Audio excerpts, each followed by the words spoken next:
একটা ছিল ফড়িং আর একটা ছিল পিঁপড়ে। পিঁপড়ে সব সময় পিঁপড়েকে সাহায্য না করে পর নিজের মনে গান গায় আর গাছে লাফায়, আর পিঁপড়েকে সাহায্য না করে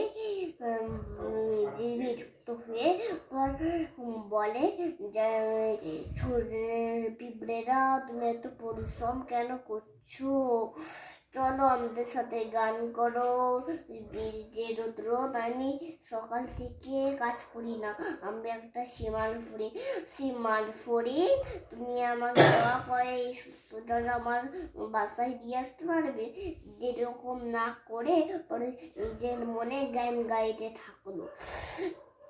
দিয়ে বললো তোমাকে কিচ্ছু করতে হবে না, আমি নিজেই নিয়ে যাই। দিয়ে ঠান্ডা দিয়ে এই ঠান্ডা বললো শীতকাল শরৎকাল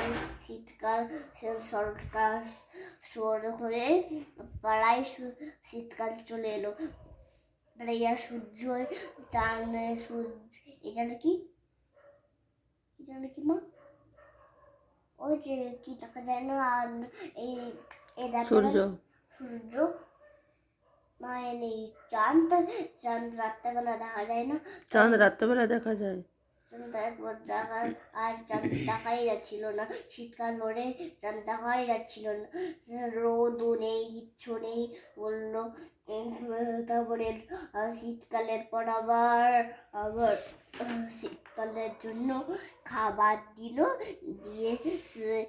দিয়ে আবার গরম পড়লো, দিয়ে পিঁপড়ে বাইরে বার করে দিল। ব্যাস, এই গল্পটা শেষ। ঠিক আছে, এবার এই গল্পটা নতুন দুটোরই গল্প, 5টা গল্প চাই। ওইটা বলতে পারলাম না কারণ আমি ওটা বলতে পারি না। এইটাও দেখবে, এই নতুন গল্প আর ওই দুটো গল্প লাইক করবে। আর এই নতুন গল্প পিঁপড়ে আর ফড়ি সবসময় ইউটিউবে খুঁজবে, বলবে যে গ্রুপে uniform shoes tie on your bed, clap, clap, clap. No play outside the no house, and the homework.